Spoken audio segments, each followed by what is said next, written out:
Hello, this is Good Morning Transfers. Kalvin Phillips is wanted by 4 Premier League clubs this month and more. But will the England midfielder get a move? Jordan Henderson is another England player hoping to make a move. We'll tell you how Ajax are prepared to break the bank to sign him. We'll hear from Nottingham Forest boss Nuno Espirito Santo after his club were charged for breaching profit and sustainability rules. So here's what's to look forward to today. First, we'll discuss those potential moves with Kalvin Phillips and Jordan Henderson. 9:15, we'll move on to the latest on Mary Earps' Manchester United future. At 9:30, we'll bring you Nuno Espirito Santo's news conference. And then at 9:45, we'll react to last night's FIFA Best Award. Right, a very good morning to everyone at home and also to James Savundra, Nabeed Haroon and to Ellen Ellard. And of course those watching on the Sky Sports Premier League YouTube channel. We start with a reminder of the big breaking news. Roma have sacked Jose Mourinho as head coach. He leaves them 9th in Serie A. OK, let's just quickly touch on this before we move on to transfers. Nabeed, what next for Mourinho? Well, I actually feel a little bit sorry for him, although I do think Roma's style of play this season has been negative, but that is sort of what you get with Jose Mourinho these days. 2 European finals, so you'd imagine you'd give him a bit more time. Where does he go next? I mean, when we were just sort of walking around off air, we were sort of going, is this the end? I hope not. Jose Mourinho is one of these managers that brings character to the stage, and I think we all enjoy watching him regardless of whether he's in a good mood or a bad mood. So maybe Newcastle United, maybe. I don't know. At some point, James? Well, it felt untenable, really, at Roma in the end. 9th in the league. Discipline was a key area as well. He kept getting sent off and there were boos from the fans. But when you look at his record, he was there for 2.5 years, 2 European finals, winning one of them in the form of the Europa Conference League. And in the summer, he spoke about claiming to have turned down the opportunity to manage Portugal, and he said he got the craziest offer ever given to a coach in the summer to join the Saudi Pro League. He's only 60. I still think there'll be plenty of different offers, whether that's in the Premier League, whether that's in the Saudi Pro League or elsewhere in Europe. I still think there's plenty more left of Jose, hopefully, for the fans at least. Right, so that is Jose Mourinho. Let's get on to transfers now and the latest developments involving Kalvin Phillips. We want to hear from you at home. Hashtag transfer talk. Where do you think would be the best place for Kalvin Phillips to go this month, whether that's on loan or permanent? But James, just fill us in with the latest. Yeah, so Crystal Palace, Everton, Newcastle, West Ham and Juventus are all interested in signing Kalvin Phillips in this window. He's on the market. City were prepared to sell, but a loan move hasn't been ruled out. So it's thought they'd want a loan fee, thought to be around £5 million. And crucially as well, that they'd want most of, if not all, of the wages, £135,000 a week paid in full. Now, several of the clubs we've just spoke about there understood to have made initial approaches to Man City. Nothing formal at the moment. They've registered their interest. But it remains to be seen what sort of offer City would accept at this point in time, with there being no formal offer for any of these clubs at present. And Pep Guardiola spoke in Assembly, said that Phillips can go in search of regular games. I think City probably would prefer a sale. I mean, let's bear in mind he's only made 4 Premier League appearances this season. He's not featured in their last 11 games in the Premier League. So this feels like, at the moment, the biggest transfer story out there is whether Kalvin Phillips gets a chance to play football, whether it's in the Premier League or potentially move to Serie A. Well, wherever he goes, Ellen, how important is it that he makes the right decision this month? I think that is really interesting phrasing, because is it really his decision? As we've said, City know that they want they've got a big, they want their financial offer to be received. They want help with the wages, and of course they've got that £5 million fee on the table as well. City don't want to let him go without those demands being met, and then the clubs that are interested in him and he's interested in are heavily restricted by PSR. So you've got that sort of back and forth where obviously he's in a really tricky position, where the manager has said how apologetic that he is that he hasn't been given the game times. As James said, he wants him to go and look for regular football elsewhere, and like everyone, he wants to play regular football. You're a footballer. That's what you want to do. You want to be making the starting 11. You want to be making the matchday squad and getting on the pitch regularly. From an important point of view of looking ahead to summer and the Euros, I think Gareth Southgate is a creature of habit, isn't he? He has a lot of faith in Kalvin Phillips, and I think that faith will be there regardless. He's training at Manchester City in some of the best facilities in the world. He's training with some of the best teammates in the world, under arguably the best manager in the world. So, he's still getting very high quality training. So I think he will make the Euro squad regardless. I think but from like I mentioned, his point of view, the manager has said how apologetic he is that he hasn't been given the time. And that must be quite hard, hearing that as a player, knowing that mitigates against the fact that this hasn't worked out, sort of not being his fault. It's just something hasn't worked, hasn't quite clicked. But then also that's hard to hear, knowing that you're not going to get the minutes. I think it's important that he goes somewhere. I don't know if I can see it happening. Debate where would suit him best. We've got 5 clubs here: Palace, West Ham, Newcastle, Juventus and Everton. We know that they are interested. There may be more as well, but where would suit him best? I think in terms of profile, Juventus possibly. Considering how little he's played, the physical demands in the Premier League are extremely high, and in the current climate of injuries, he'd probably be thrown straight into the first team at Newcastle, West Ham, and probably Palace as well. And so I look at Juve and think that's probably a good option. Although Max Allegri is also, they seem to be more interested in Henderson, Højbjerg and Oral Mangala. It's a strange one because they're 3 very different profiles, and so is Kalvin Phillips. But I do think to Italian football, he'd probably suit the sort of style of play, possession-based football, less physically demanding. I know Serie A fans will absolutely kill me for saying that, but I don't think the intensity is anywhere near as high as the Premier League, certainly not this season. And then also, Juve are competing for the title, and I think he's going to go from... I don't think he can go from Manchester City to maybe a relegation dogfight. I think he's got to try and move in a direction that keeps him at a similar level of competitiveness. James, what do you think? Well, 2 of the options that are there, we pointed out before, were Crystal Palace and Everton. Now, Everton would be a great destination for him. It'd be a great fit for Everton, but they can't buy players or pay a loan fee unless they look to sell somebody in this window, because we know the issues they have financially at the moment. But I think Crystal Palace could be the perfect fit because they're in real need of strengthening in midfield. Chet Decore could be out for the rest of the season with an ACL injury, and the summer is going to be a critical juncture for them because it looks like Roy Hodgson will move on. There'll be a new manager in place. They probably don't want to use this window buying players for Roy Hodgson when a new manager may come in with a different theory about what he wants to do moving forward. And Steve Parish, the chairman, spoke in December and said that loan signings, signing experienced players, what they might look to do in this window. So I think Crystal Palace could be a good fit. We saw what Conor Gallagher did when he went there, was the club player of the year. And Palace at the moment, they should be fine when it comes to relegation, but bringing a player like Kalvin Phillips could just steady the ship a little bit and get them through to summer, which is going to be a really, really important summer for the future of that club. Yeah, Nathan Watkins has been in touch on #TransferTalk. He says, I think that Kalvin Phillips should go to Manchester United. Well, given his Leeds past and he's now a Manchester City player, that might be unlikely, as well as it would fit in there, of course. William Baker says, I think the best thing for Phillips is to go where he's guaranteed football. Money should not be his priority. He needs to get in the England squad for the summer. West Ham would be a great choice because he would effectively replace Declan Rice, who left in the summer. Ellen, where do you think he should go? Yeah, West Ham, I think, is a great shout. Newcastle as well. I think they're clubs that meet the ambitions of the player, and obviously I can see him fitting into that with, where they stand with European football, their ambitions as clubs. I think it changes on whether City can sell, because I think they are good. Those 2 are good long-term options, and I think for him, they'd probably be the preferred long-term options for what I've just said with the ambitions of Europe and those kinds of things. I think from a loan point of view, I think anywhere that are willing to meet City's demands is probably the best for him because, like you said, could get regular football at the likes of Everton and, Crystal Palace, but, tricky with the money situation there. Newcastle, though, from a loan perspective, have said that, both Darren Eales and Eddie Howe have repeatedly said about the limitations of the profit and sustainability regulations. He would be a good fit there, though. Suspended Sandro Tonali, and I think he fits the profile of what they want. I think profile-wise is definitely key because they've forced Bruno Guimaraes to play as a 6. He's not really a 6. I think you lose a lot of his game by almost having him play like this. Destroyer in midfield. Kalvin Phillips gives you that almost naturally. I do look forward to the England squad. I think England have a lot of midfield options. Rice, Jude Bellingham, Curtis Jones now in the frame, Henderson, as Ellen just said there. Southgate's pretty loyal to certain players. James Ward-Prowse, Gallagher, Trent now potentially playing in midfield. So Phillips has to go somewhere where he can play because he may not make the squad. So what happens then if he stays, and can you see him staying at Manchester City?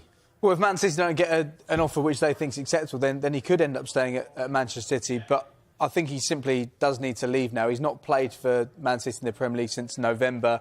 And the only chance you can really see him featuring for Man City between now and the end of the season is in the FA Cup. But in the FA Cup, they take on Tottenham in the 4th round, which looks like it's going to be a really tricky game. So will Pep Guardiola use that game as a chance to rotate or not when he takes on such a difficult opponent in the form of Spurs. So it does look like there could be a situation where Kalvin Phillips doesn't start a match again for Man City this season. So it feels imperative that he leaves. From what these guys are saying, I agree completely. Gareth Southgate may still pick him in the England squad because he's done this before with Kalvin Phillips. He's done it with Harry Maguire when he wasn't featuring at all for Manchester United.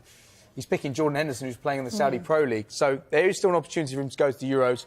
But could he start in the Euros if he's not playing any football? That does seem a bit of a stretch. Also, I think when Pep made those comments about feeling really upset and said, I'm really sorry, it was like a bad relationship, I do feel like the writing is a little bit on the wall with that. Obviously, Pep often says things that he doesn't really follow up with, but the fact that he hasn't played him since sort of suggests that Kalvin Phillips... It just isn't the point of no return, isn't it, those comments? And I feel like when you've got Rodri there, it's nearly impossible to fit Kalvin Phillips in. And I actually agree with Pep. It's actually not Kalvin Phillips' fault at all. It's just the fact that Man City do have the best six in the world.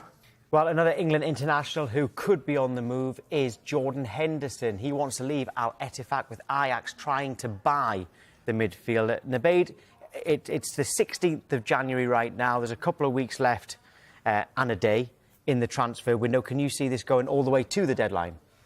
I mean, I think for us, we're just hoping it does, because we want deadline day drama. A couple of weeks and 2 days, sorry, my maths was bad there.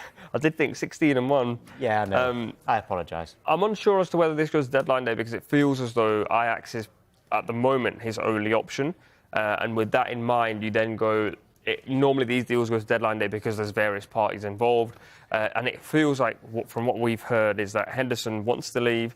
Ajax just need to find the money to make the deal happen. Ajax may come to a point where they say we don't have the money, and they've also potentially looked to ship Steven Bergwijn. There's also a wage issue. So I don't think it rumbles on till deadline day. I think it probably gets resolved somewhere between now and that point.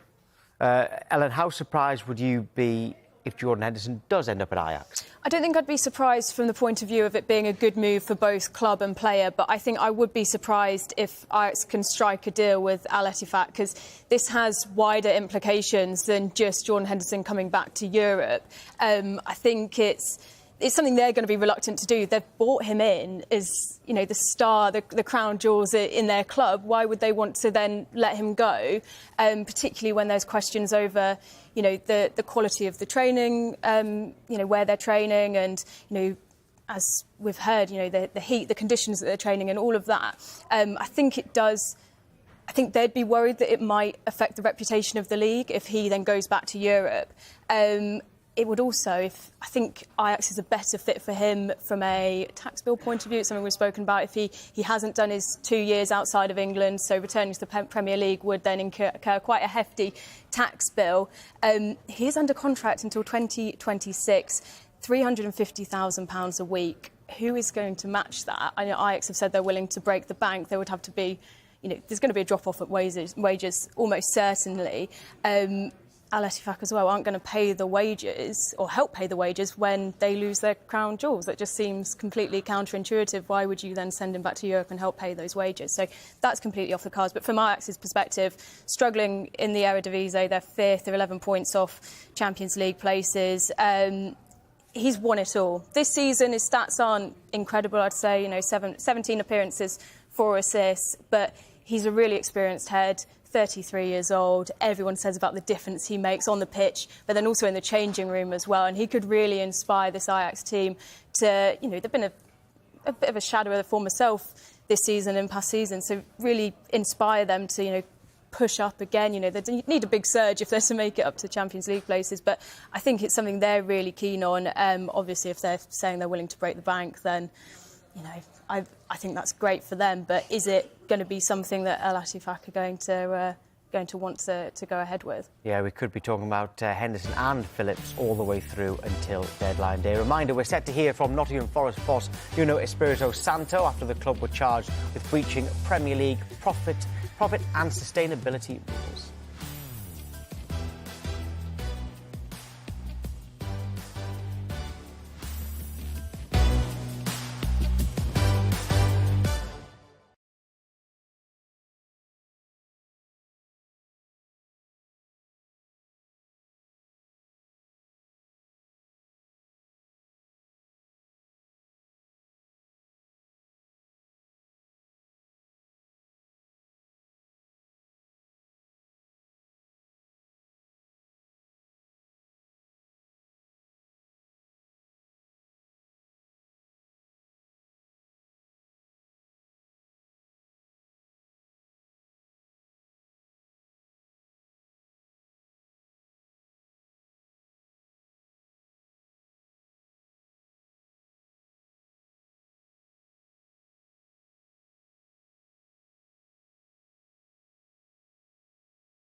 It is time to bring you the thoughts of the Nottingham Forest boss Nuno Espirito Santo. He's just been holding his news conference. Well, yesterday we had the confirmation of the charges of the profitability and sustainability rules. It's early. How concerned are you with that news? We are all concerned in the club, but me as a coach, is nothing that I have to think or to deal with that. My job is clear, is to prepare the team. We have a match tomorrow, and this is what we are focused on. What kind of conversations have you had there? I mean, when you first came in, were you aware that it was a possibility, an issue? Look, all the conversations and meetings that we have are private, as you understand. But like I said to you, Chrissy, honestly, I understand that this is the news, but at the same time, it's not my concern. I have to focus, wait. I think everybody has to wait till the decision to come. And when the decision comes, we are here to deal with that. But my job is to work, and after work even more. This is what I'm thinking about. Within your preparations, are you talking to your players about this at all? Because could it be a distraction, a concern for them? No, today we're going to have the training session. And we know, the players know the situation, but what I'll tell them is exactly what I'm telling to you. Let's forget about this and focus on our job. And our job is tomorrow, Blackpool. And just one more thing on this. Does it change at all your plans for this January transfer window? Have you been told that things have got to change in terms of any plans you had? No, not at all. It doesn't change anything. We have to continue our work. The balance of the squad is important. We have to organize the squad, as I tell you before. The idea is try to improve. It's not easy, especially in this window, but we are working on that, trying to find the best way in the squads to deal to the rest of the season. With that in mind, are you close to seeing any players depart or bringing anybody in? We are working every day on that. So you are preparing for this game, a game you didn't want, but you've now got to go for this replay to Blackpool. Looking back on the first game, where do you need to improve, do you think, to get a result this time around? We have to start better the game, definitely. The mistake on the previous game was the beginning of the game. Not what we didn't do, is what we conceded was too easy.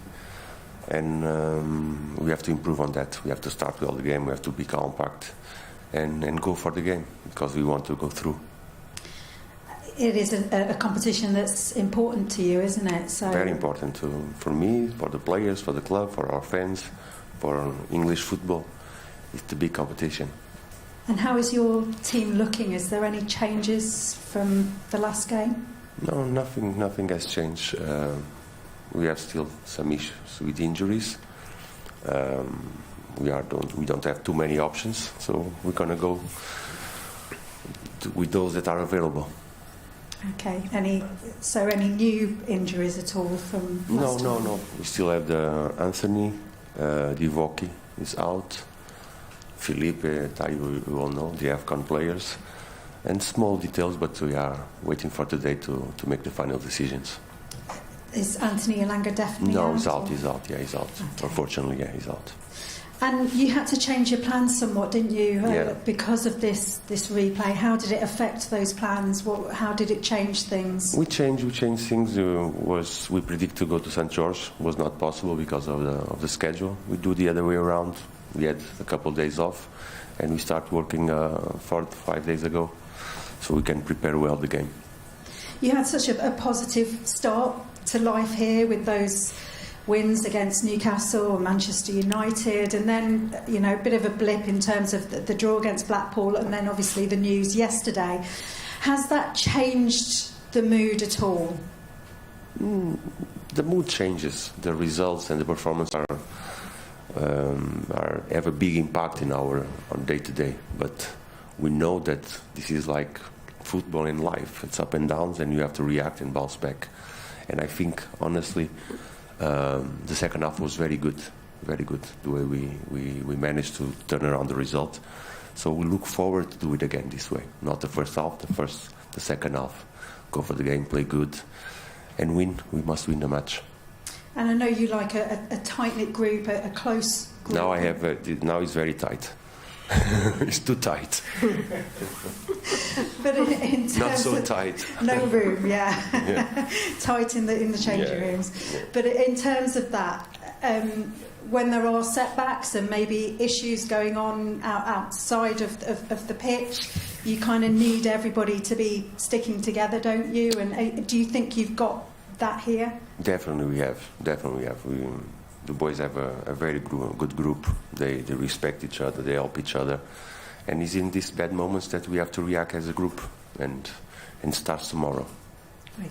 Thank you. Thank you. All the best. Thanks, Kirsty. Charlie, please. Thank you, Andy. Hi, Nuno. Hello. For the first game against Blackpool, named quite a strong team. I think maybe only 3-4 changes at the most. Will you have to rotate more because you return to Premier League action so quickly after this game? No, look, like we mentioned, we don't have too many options in this moment. So it's not about rotation. It's to find the balance between the team that's going to start tomorrow and the team that's going to start against Brentford. So it's not too much time. But at the same time, I feel the players are ready to do games in a row because our preparation has been good. So, like I said, we don't have too many options. We have players out, as you know. So it's always going to be a strong 11, always.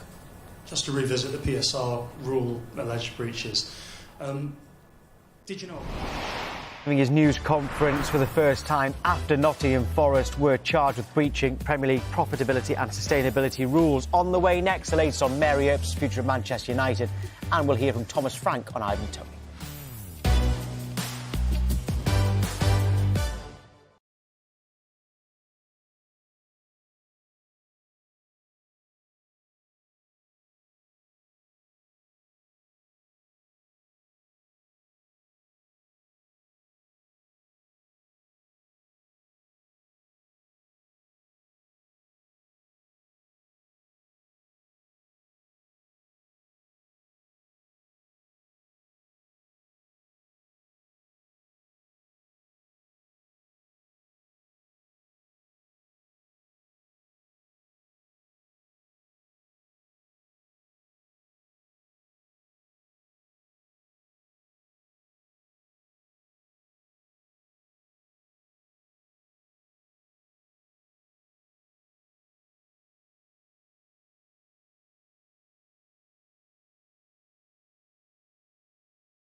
This is Good Morning Transfers. Time to take a quick look at some of the stories making the back pages. In The Sun, they're reporting that Chelsea are lining up transfer moves for Karim Benzema and Roberto Firmino to solve their striker problem. In the Daily Mail, they say that Paris Saint-Germain are monitoring developments with Newcastle United midfielder Bruno Guimaraes amid the club's financial concerns. And finally, in the Daily Express, they're reporting that Arsenal do not have the transfer funds to meet Getafe striker Borja Mayoral's release clause this month. So that rounds up some of the stories in the back pages.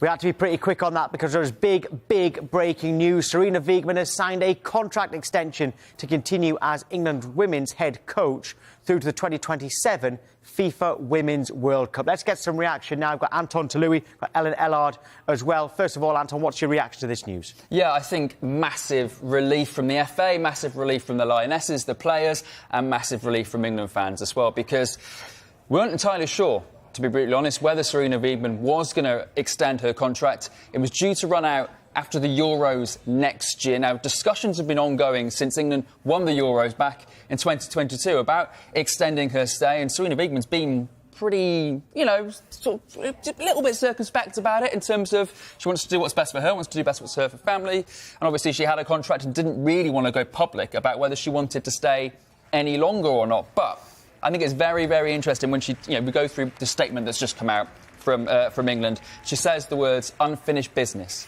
That is why she's going to stay on as England head coach. They came so close in the summer, and England genuinely believed, didn't they, that they could go on and win it. Sarina Wiegman believes this crop of players that she's got right now can become world champions. She believes they can come back-to-back Euro champions, and she believes, and the players believe, she's the person that could do that. She's already brought unparalleled, unprecedented success as England head coach, but I think just a lot of relief among the England players and among the fans today that Sarina Wiegman is staying on for another 3.5 years. Yeah, and this can only be seen as good news for England. Oh, absolutely. What Anton was saying, they came so close, so close. But I think you've got to look at the situation over summer, and they came so close with a squad that wasn't complete. They're missing the captain, Leah Williamson, Beth Mead wasn't there as well. And they still came so close. And while we were out there, we were thinking, we might not make the quarterfinals, might not make the semi-finals, and then they did it and they excelled, and she really brought the best out of this really young squad that had some experienced heads within them, but it was really young. A lot of them making their not just World Cup debuts, but international tournament debuts, and she brought the very best out of them. I think England fans and the players as well, they speak so highly of her. They absolutely love working under her. They're going to be so delighted with the news today. You've only got to look at last night, Tom. Obviously, named FIFA best coach on the planet. But the players that she's made better as well, made household names. Mary Earps was in the international wilderness, to use a cliche. She brought her in and she's now back-to-back FIFA best goalkeeper on the planet. 7 players from that Lionesses team in the World 11, of the FIFA World 11. That's largely down to Sarina Wiegman and what she's done with the players, the professionalism. England were in disarray when Sarina Wiegman came in. Hegarisa as interim coach, and Phil Neville went on a long sort of run after the World Cup where England just didn't click, and obviously the Mark Sampson era as well. It wasn't going well. She's changed everything, not just the personnel, not just the culture, but instilled first hope and now success. And like I said, she's hoping to do that for the next 3.5 years. We have got some quotes from her, actually. Wiegman has said, "I'm so happy to have the chance to lead England through to 2027 after an incredible 2.5 years. Looking forward, we have, as Anton said, unfinished business, and I know we are capable of even more, although nothing will come easy. Our game is becoming so competitive at the top level. I relish that opportunity and can't wait to start the Euro qualifiers, followed by the World Cup." And she says, "I would like to thank Mark Bullingham, Debbie Hewitt and the FA board for their support. I must also mention Arjen Vernink. I am delighted he has extended his stay. It is a fantastic job working with these amazing players alongside great colleagues, and of course it is very special to be able to play a part in giving our fans such wonderful moments." And crucially, Ellen, she is clearly enjoying her job as much as the fans are enjoying having her in the job. Yeah, and I was just thinking, you say unfinished business. She mentions the Euro qualifiers there, the World Cup qualifiers. GB haven't made the Olympics this year, so we will have a blank summer when it comes to the England players, obviously, as well as the Scottish and Welsh players as well. But they now get a bit of a break. And this is a really exciting time. I don't think, obviously, Team GB would have wanted to make the Olympics, but the fact they didn't and the way that the new Nations League is set out for the women, I think it's a very exciting time. They haven't made it, but it just shows how, we look at the Belgium game, for example, nations that weren't at the same level are now levelling up, and that growth of the game is now being seen at a national level. We've seen it, or international level. We've seen it, with the WSL, with more clubs fighting for those top spots. Your Champions League places, your league titles. But actually seeing now other nations outside of, obviously, Europe and around the world levelling up. This is a great time to be involved in women's football, and she wants to extend her stay, and I think that's really exciting. And we're going to sit down with her later. We're going to hear from Sarina Wiegman later. I'm off to Wembley after this. So we're going to hear from Sarina Wiegman and find out why she has signed that new contract, what the unfinished business is, what that drive is, and why, before the World Cup, she wouldn't talk about her future, and now, all of a sudden, she's signed a new deal, seemingly out of nowhere. So we're going to hear from Sarina Wiegman a little bit later. And, Anton, you speak to the England players, well, whenever they meet up. Do you get the feeling that they are all 100% behind the manager? They will be as happy as the fans will be? Yeah, absolutely, Matt. I genuinely think this gives the players a lot of certainty, a lot of clarity, not just about, obviously, the backroom team. You mentioned Arjen Burek, her assistant, who's staying on as well, which it's crucial because he's really close with the players as well. But they now know how they're going to train for the build-up to the Euros, how they're going to train for the build-up to the World Cup. It's that stability that the Lionesses haven't had for a long time. Yeah, Sarina Wiegman's only been there a couple of years and she's already brought great success. Now, England, with the model that her and her team have set up, their FA's banking on that to bring even more success because they've basically got one of the best setups in world football. Ellen, what is success in this new contract that she signed? In that time frame, what is success? Because England have won the Euros, they've come so close to winning the World Cup. I mean, it doesn't get that much better, really. One win away from it being perfect so far. There's a lot of expectation, isn't there? And I think that's sort of what I mentioned earlier. When we were out in Australia, when we were watching the team, like we said, this was a team that was missing its captain, missing its leading goal scorer. And you're thinking, where... I think we sort of looked at it and was like, where is the ambition? Where would success be? And you would say that making a World Cup final under those circumstances would have been success. And I think that was... I think when you've got to highlight the unfinished business, like Anton has. She wants to win the World Cup with England. I think going back-to-back Euros winners would be success. I think they've got to at least make the final.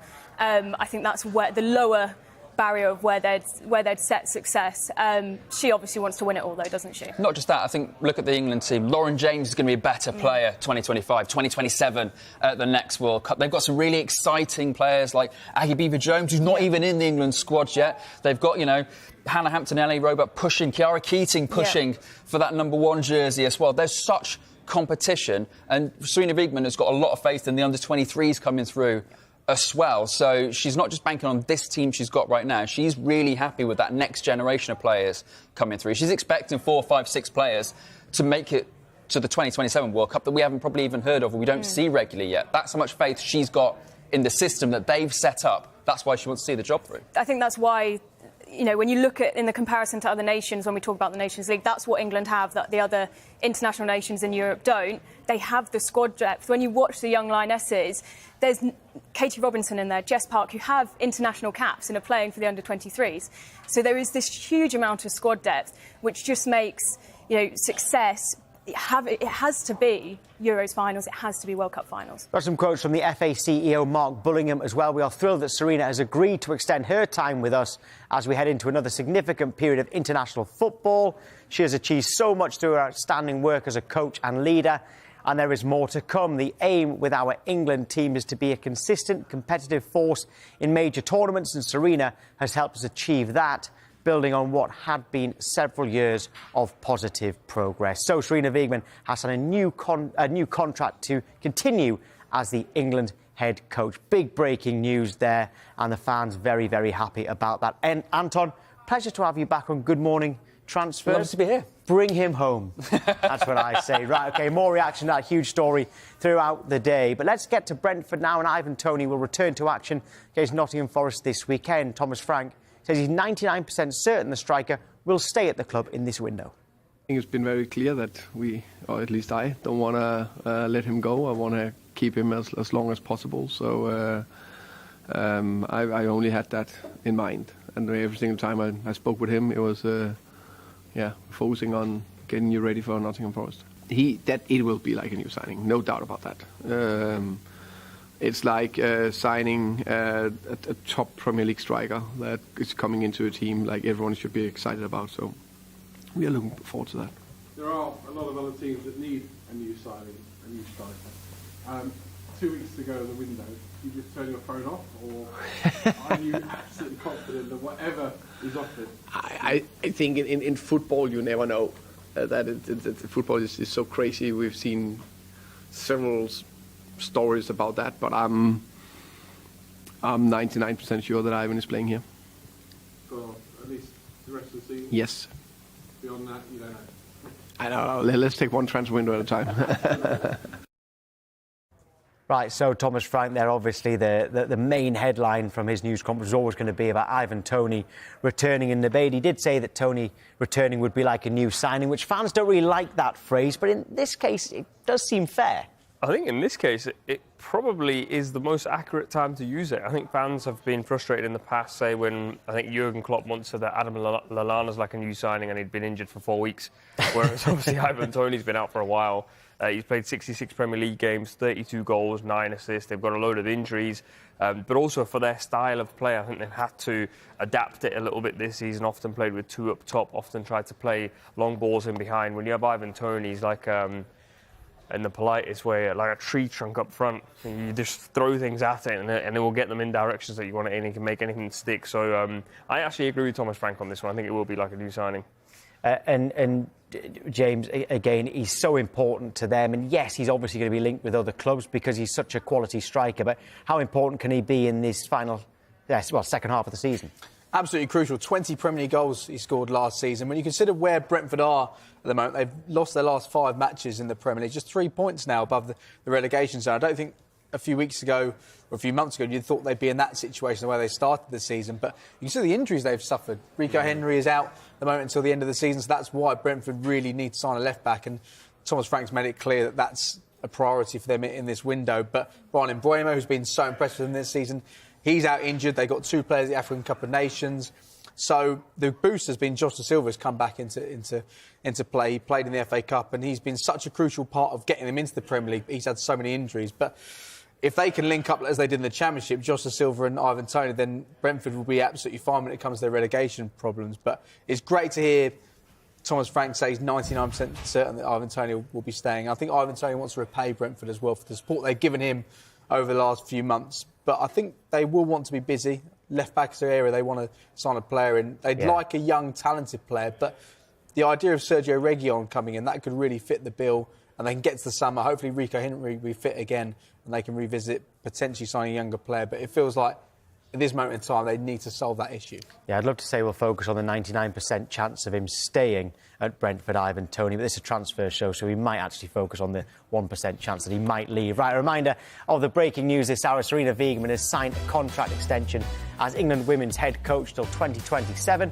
On the way, we'll be looking back at last night's FIFA Best Awards as Manchester City dominate the Team of the Year, but there is one noticeable absentee.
Time for last night's FIFA Best Awards. We're going to reflect on the teams of the year, starting with the men's team. And remember that 6 Manchester City players are in this. OK, so that's the side there. I'm not quite sure about the formation here, I've got to be honest, but the players there are the correct ones, OK? This is officially, though, from FIFA Pro, by the way. Nabeed, what stands out to you?